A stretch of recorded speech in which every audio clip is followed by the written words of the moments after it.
¿Quién no ha oído hablar de la Torre de Babel? La construcción de este edificio universal está unida en el imaginario judeo-cristiano al mito de la confusión y de la soberbia humana. En la Biblia, la Torre de Babel aparece en el centro de un episodio dramático que afecta al futuro de la humanidad.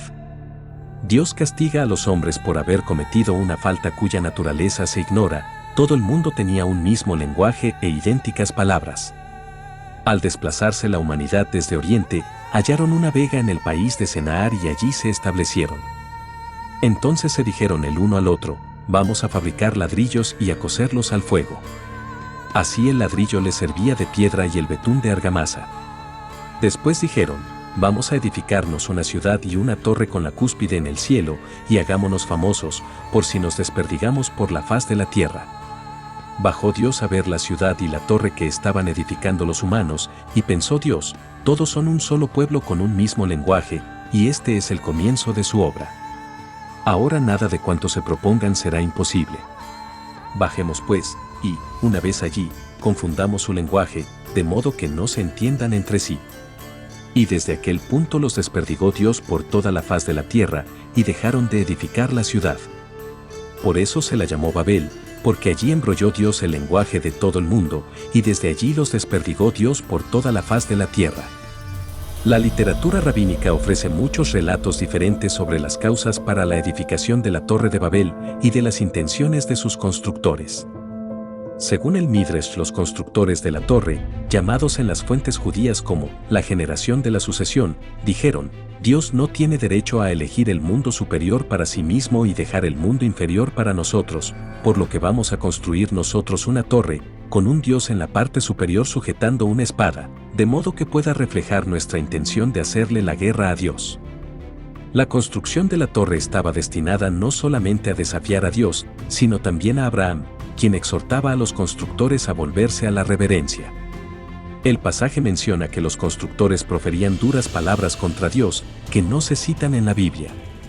Ellos creían que Dios, cada cierto tiempo, drenaba toda el agua del cielo, y por tanto levantaron varias columnas para que no hubiera otro diluvio. Algunos entre esa generación todavía querían la guerra contra Dios en el cielo. Se les animó en esta tarea con la idea de que las flechas que disparaban hacia arriba luego caían chorreando sangre, motivo por el que se creía que se podía hacer la guerra contra los habitantes celestiales. La Torre de Babel no se menciona en el Corán, pero hay historias con similitudes. En Egipto, el faraón pide construir una torre tan alta para poder subir y confrontar al Dios de Moisés. En el libro Historia de los Profetas y Reyes del teólogo musulmán Al-Tabari del siglo X, relata: Nimrod tiene la torre construida en Babil, Alá la destruye, y el idioma de la humanidad, el siríaco, se confunde en 72 idiomas. Un historiador musulmán del siglo XIII, Abu al-Fida, relata la misma historia y agrega que al patriarca Eber, un antepasado de Abraham, se le permitió conservar la lengua original, hebrea en este caso, porque no participó en la construcción. Aunque existen similitudes con la narrativa bíblica, el concepto de Dios separando la humanidad con los idiomas es ajeno de la tradición islámica. El autor musulmán Yahya Emerick dice que, en la creencia islámica, Dios creó las naciones para que se conocieran y no se separaran. Hay un mito sumerio similar al de la Torre de Babel, llamado Enmerkar y el Señor de Arata, donde Enmerkar, rey de Uruk, construye un enorme sigurat en Eridu y exige un tributo de materiales preciosos a Arata para su edificación. En un momento del relato, Enmerkar recita un conjuro implorando al dios Enki para restaurar la unidad lingüística de las regiones habitadas. Esta teoría propone que los restos del edificio histórico de Eridu hubieran inspirado la leyenda mesopotámica de la Torre de Babel. En Mesoamérica existe un relato acerca de un hombre llamado Coscox y una mujer llamada Xochiquetzal, que luego de naufragar juntos encima de un trozo de corteza de árbol, llegaron a tierra firme y engendraron muchos hijos. Sin embargo, esos hijos no podían hablar hasta que un día llegó una paloma que les otorgó el don del habla, pero en diferentes idiomas y de igual forma no se podían entender. Entre los ticuna del Alto Amazonas se dice que todos los pueblos fueron una vez una sola tribu, hablando todo el mismo idioma, hasta que, en una ocasión, ellos se comieron 2 huevos de colibrí, no se explica por qué, y posteriormente la tribu se dividió en muchos grupos y se dispersó al no poderse comunicar. Otra historia, atribuida por el historiador nativo Fernando de Alba Iztaccíhuatl, cita a los antiguos toltecas y afirma que los hombres, después de un gran diluvio, se multiplicaron y entonces se erigió una gran torre o zacuali para protegerse en el caso de un segundo diluvio. Sin embargo, las lenguas aparecen de repente, se confunden y el trabajo se detuvo.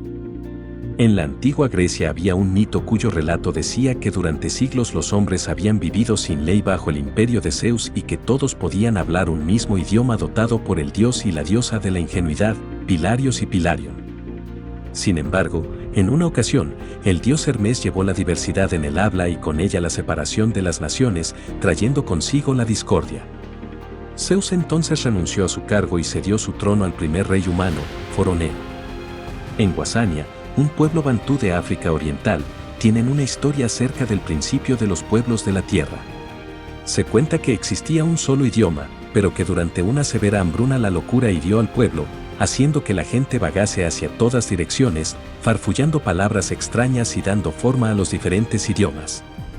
En su libro de 1918, el antropólogo James George Fraser documentaba similitudes entre los relatos del Antiguo Testamento, como el diluvio, y leyendas indígenas de todo el mundo.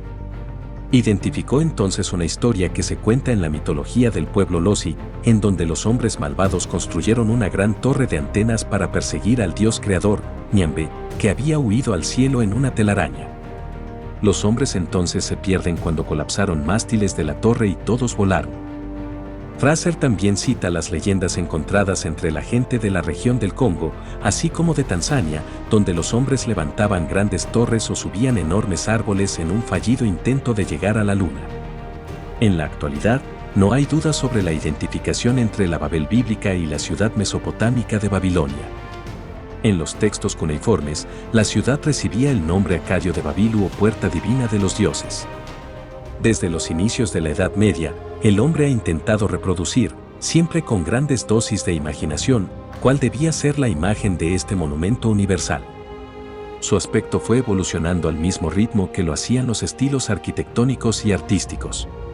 Las sencillas torres románicas de planta cuadrangular dieron paso en el siglo XVI a enormes edificios formados por galerías superpuestas de estructura circular. Todas las imágenes recreadas por la mano de los artistas son siempre el de torres colosales e infinitas, cuya desmesura hace honor al mito bíblico.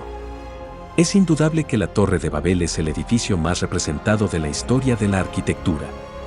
A pesar de las imágenes que existen, tanto en la literatura como en el arte, sobre la Torre de Babel no se ha encontrado ningún registro sin base en la Biblia que se ocupe de su forma y aspecto. Sin embargo, se tiene de referentes edificaciones de la época, y tanto la antigua documentación en escritura cuneiforme como las imágenes conservadas y los restos arqueológicos permiten reconstruir algunas de sus características.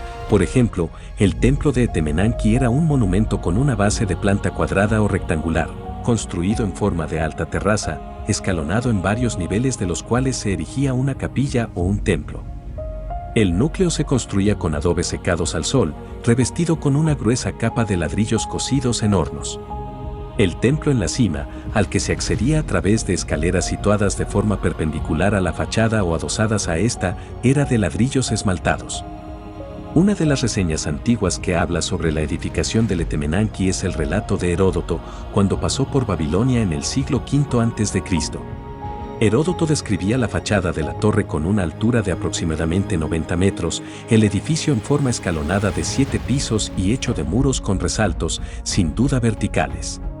El templo tenía una planta cuadrangular dividida en 2 sectores y delimitada por una gran muralla.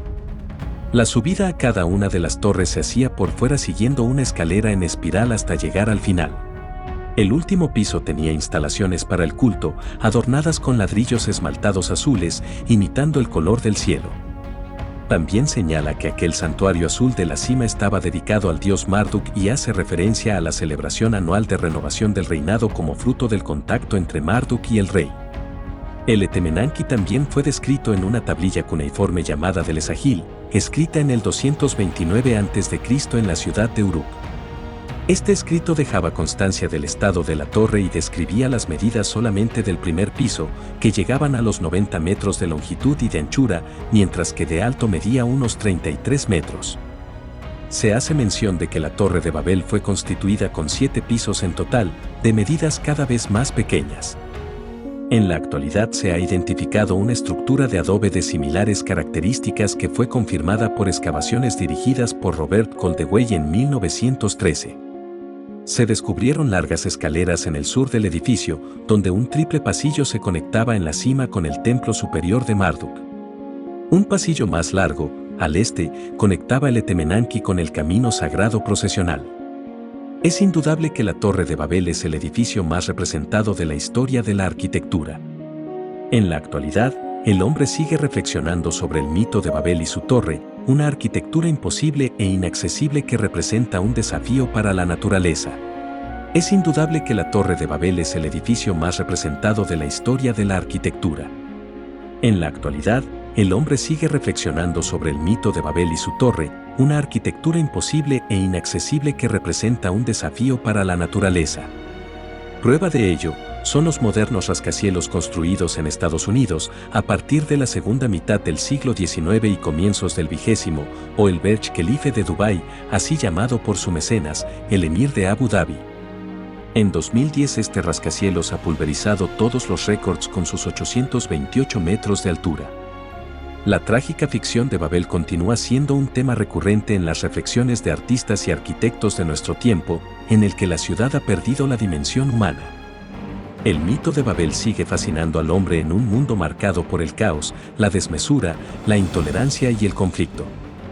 Su iconografía universal está viva y se renueva en un escenario mundial en constante cambio.